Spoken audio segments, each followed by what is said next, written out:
कुर्लुई series जिसने rating में एक बार फिर शानदार वापसी की है और गुज़िश्ता किस्त सीजन 6 की सबसे ज्यादा देखी जाने वाली किस्त बन चुकी है। कुछ लोगों ने तो रेटिंग में बेहतरी हलीमा खातून के सीन्स को करार दिया, जबकि आधी से ज्यादा ऑडियंस का ये ख्याल था कि जंगी सीन्स का शामिल किया जाना रेटिंग बढ़ने का सबब बना है।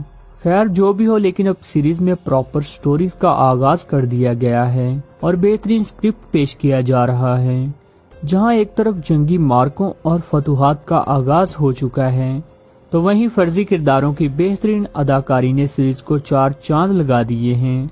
ताहम एक चीज की कमी अभी भी महसूस की जा रही है, वो ये कि स्क्रिप्ट के हिसाब से कुछ किरदारों का स्क्रीन टाइम इस हद तक बढ़ाया और घटाया जा रहा है कि एक टाइम में जो करैक्टर मेन टॉपिक बना हुआ होता है, अगली ही किस्त में उसका स्क्रीन टाइम 0 करके उसे साइडलाइन कर दिया जाता है। कमांडर लोकास की मिसाल आपके सामने है, जिसकी एंट्री इस कदर धमाकेदार करवाई गई थी कि ऐसा लगा था कि ये निकोला से भी 4 हाथ आगे का विलन होगा।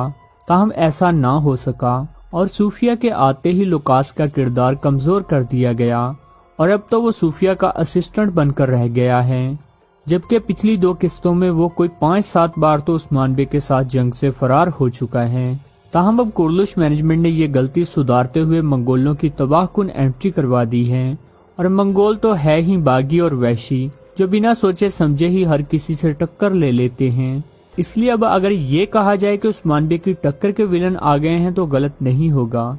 यूं तो कुर्लुई सीरीज हो या अर्तुगरुल सीरीज, मंगोलों ने हमेशा दहशत ही फैलाई है। ताहम अब सिनेरियो मुकम्मल तौर पर चेंज हो चुका है। अब उस्मान बे जज्बाती और तेज मजाज के सरदार नहीं रहे, बल्कि एक दूरंदेश और मंजे हुए हुक्मरान बन चुके हैं। इसलिए आपने देखा कि उन्होंने तहम्मुल से काम लिया। ताहम तैमूर नयान से इत्तेहाद करने और उसके मातहत होकर टैक्स देने से साफ साफ इनकार कर दिया है। व्यूअर्स वाज़ेह कर दें कि तैमूर नयान असल में अमीर चौबान का बेटा तैमूर तश है, जिसे उसने इन जमीनों पर गवर्नर लगाया था, और उसने आते ही अनातोलिया में खून की होली खेली थी और सैकड़ों तुर्कों को शहीद किया था। यही वजह है कि उस्मान बे जज्बात को साइड पर रखकर और अपनी आवाम की जानों की खातिर तैमूर नयान से सीधी सीधी टक्कर नहीं लेंगे, बल्कि यहाँ सियासत से काम लेंगे। जी हाँ, तैमूर नयान का किरदार किस्त नंबर 176 में अपीयर हो जाएगा।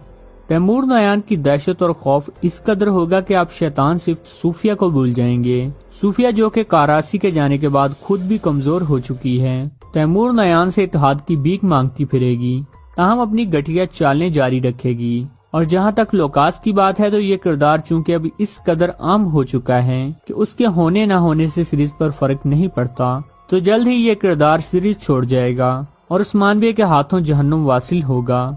इसलिए अब ये कहना गलत नहीं होगा कि अगली 10 से 12 एक साथ का मेन टॉपिक मंगोल्स ही होंगे। खैर आज की इस शॉर्ट सी वीडियो में नेक्स्ट एपिसोड की मुकम्मल डिटेल बताएंगे, तो वीडियो आखिर तक लाजमी देखिएगा। बात होगी कि फातिमा खातून की शादी किससे होगी, क्या वो सरोजा, इल्बे या यूसुफ में से कोई एक हो सकता है? कौन सा बड़ा मार्का हमारा मुंतजिर है, जिसके लिए शूटिंग भी मुकम्मल कर ली गई है? आपको बताएंगे कि किस तारीखी आल्प की सीरीज में वापसी हो चुकी है और अगली किस्त में उसकी अपीयरेंस फैंस को शॉक कर देगी। इसके अलावा बात होगी बुरसा के हवाले से, क्या कुर्लुई सीरीज का 7वां सीजन भी होगा, जबकि और भी बहुत सी इम्पोर्टेंट बातें वीडियो का हिस्सा होंगी, तो वीडियो एंड तक लाजमी देखिएगा। बात स्टार्ट करते हैं फातिमा खातून से।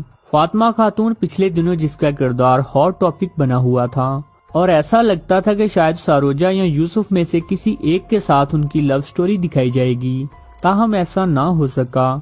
सरोजा और यूसुफ के कैरेक्टर्स फातिमा के मुकाबले में इस कदर कमजोर और सिंपल थे कि किसी तौर पर भी ये मैच नहीं बनता था। ताहम जब इल्बे का किरदार अपीयर हुआ और ये इंकशाफ हुआ कि वो काई खानदान से भी है और सुंगुरतिकन का पोता है, तो सबको लगा कि शायद यही वो किरदार है जिसके साथ फातिमा की लव स्टोरी दिखाई जाएगी, क्योंकि इल्बे का किरदार फातिमा की टक्कर का था और वो बहुत ज्यादा बहादुर भी थे। लेकिन बाद में जब इल्बे और बेगम खातून का सीन दिखाया गया तो ये उम्मीद भी टूट गई, क्योंकि फातिमा से ज्यादा इल्बे को बेगम खातून सूट कर रही थी, क्योंकि इल्बे की बीवी की भी वफात हो चुकी है और बेगम खातून के भी शौहर नहीं रहे। इसलिए इन दोनों का कपल ऑडियंस को खूब भाया और लोगों ने इसी जोड़ी की डिमांड भी की। इसके बाद अब सवाल है कि फातिमा खातून की जोड़ी फिर किसके साथ होगी। व्यूअर्स वाज़ेह कर दें कि कबीले में 2 ही लोग बचते हैं, सारोजा और यूसुफ। जहाँ तक बात यूसुफ की है तो यूसुफ तो वैसे भी फातिमा की टाइप के नहीं हैं। बचे सारोजा तो इस हवाले से अब उम्मीद जरूर जाहिर की जा रही है।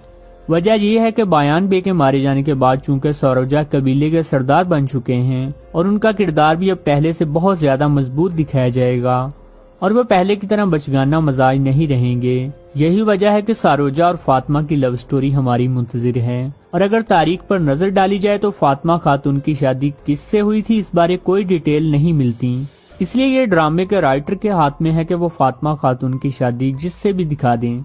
व्यूअर्स, आपके ख्याल से फातिमा खातून की शादी किससे होनी चाहिए? कमेंट बॉक्स में जरूर बताइएगा। दूसरी यानी मंगोल्स और हलीमा भी अगली किस्त का मौजू होंगे। व्यूअर्स, जैसा कि आप जानते ही हैं कि मंगोल इन जमीनों पर आ चुके हैं और जब जब मंगोल इन जमीनों पर आए और बाज़ंतीनी उनसे इत्तेहाद ना करें ये तो हो नहीं सकता और अब भी कुछ ऐसा ही होगा। पहले तो तैमूर नोयान सूफिया को छोटी मोटी बाज़ंतीनी खातून समझकर इत्तेहाद से इनकार कर देगा। ताहम जब सूफिया उसे अपनी शैतानी चालें बताएगी और बताएगी कि कैसे उसने उस्मान की बेटी हलीमा को अगवा करके उसकी ज़हन साजी की तो वो इस चीज से इम्प्रेस होगा और इत्तेहाद के लिए मान जाएगा।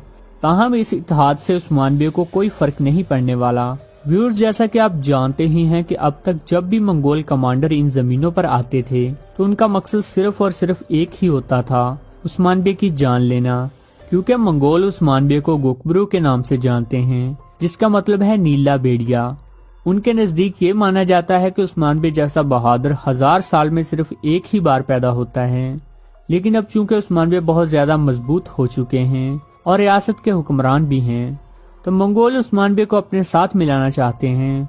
इसलिए जो भी मंगोल अब आता है तो वो सबसे पहले इत्तेहाद की पेशकश करता है और उस्मान बे को बड़े ओहदे देने की लालच भी देता है। लेकिन उस्मान बे भी फिर उस्मान बे हैं। उनका मकसद ताकत और पावर नहीं बल्कि उनका हदफ सिंपल है।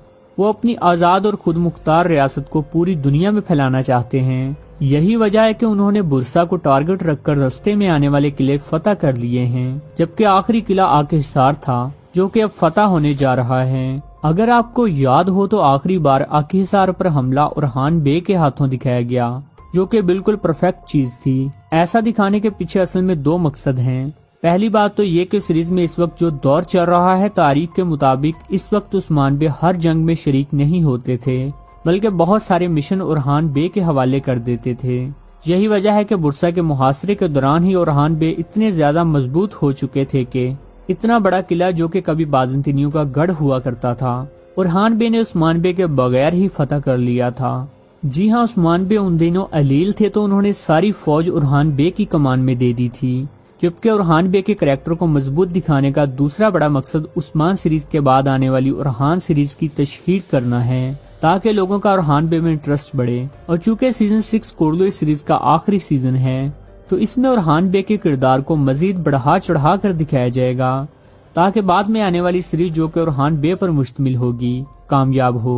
ताहम अगर ऐसा ना हो सका और लोगों को ओरहान की एक्टिंग पसंद ना आई तो कोर्डो सीरीज का मजीद एक सीजन दिखाया जाएगा। ताहम इस चीज का इम्कान इसलिए भी कम है कि बुराक जो कि उस्मान बे का किरदार निभाते हैं वो बहुत ज्यादा महंगे एक्टर हैं। इसलिए कोर्दोश मैनेजमेंट की कोशिश यही है कि सीजन 6 के बाद ओरहान सीरीज लाई जाए ताकि सस्ते एक्टर्स के साथ ही काम चलाया जाए। यही वजह है कि अब तारीखी किरदारों की भी एंट्री होने जा रही है और रोजगार अक्सुए का किरदार भी जल्द अपीयर हो जाएगा क्योंकि बहुत से तारीखी वाकयात उनके मुंतज़िर हैं।